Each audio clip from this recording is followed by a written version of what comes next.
আমি এসেছিলাম বই মেলা দেখতে। আশা করব যে এখানে যারা স্টল দিয়েছেন তারা পর্যাপ্ত বই পুস্তক রাখবেন। অধিকার আদায়ের জন্য, মায়ের ভাষার অধিকার প্রতিষ্ঠার জন্য লড়াই করে জীবন দিয়েছিলেন। আমি সেই সমস্ত শহীদদেরকে গভীর শ্রদ্ধার সাথে স্মরণ করছি।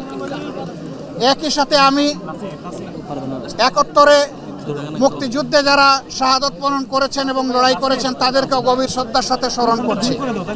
তারই ধারাবাহিকতায় 24-এ স্বৈর শাসনের হাত থেকে, ফ্যাসিবাদ থেকে দেশকে মুক্ত করে বৈষম্যহীন একটি সমাজ গড়ার প্রত্যয় নিয়ে যারা লড়েছেন তাদেরকে আমি গভীর শ্রদ্ধার সাথে স্মরণ করছি। এই 3 পর্যায়ে যারা দুনিয়া থেকে বিদায় নিয়েছেন, মহান আল্লাহর দরবারে দোয়া করি আল্লাহ তাদেরকে শহীদ হিসাবে কবুল করুন। আহত হয়েছেন, ক্ষত বিক্ষত হয়েছেন, তাদের প্রতি সমবেদনা প্রকাশ করার পাশাপাশি আল্লাহর দরবারে দোয়া করি আল্লাহ তাদেরকে সুস্থতার নিয়ামত দান করুন।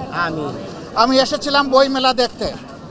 আলহামদুলিল্লাহ, এখানে প্রত্যেকটি স্টলেই উপচে পড়া পাঠকদের ভিড়, উৎসুক জনতার ভিড়, এমনকি ছোট ছোট শিশুরাও এখানে চলে এসেছে।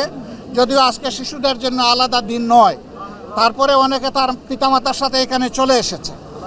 এই যে একটা আমেজ ফেব্রুয়ারি মাসের 1 তারিখ থেকে শুরু করে 28 তারিখ পর্যন্ত চলতে থাকে, এর মাধ্যমে আমরা আমাদের অতীতকে স্মরণ করি।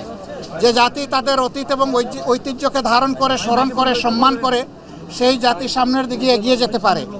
তা আমরা আশা করব যে এখানে যারা স্টল দিয়েছেন তারা পর্যাপ্ত বই পুস্তক রাখবেন এবং যারা পাঠক এবং এখান থেকে ক্রেতা যারা আসবেন তারা যেন তাদের চাহিদা মতো এখানে বইগুলো সংগ্রহ করতে পারেন।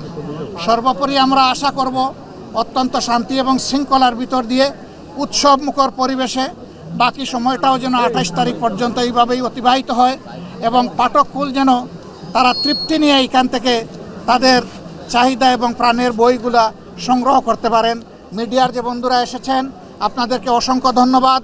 আমরা আশা করছি মাস জুড়ে আপনারা একই দায়িত্ব সুন্দরভাবে পালন করবেন এবং জাতির মধ্যে বই কিনা, বই পড়ার আগ্রহ আপনারাও জাগিয়ে তুলবেন।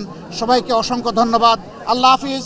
বাংলাদেশ জিন্দাবাদ। আসসালামু আলাইকুম ওয়া রাহমাতুল্লাহ।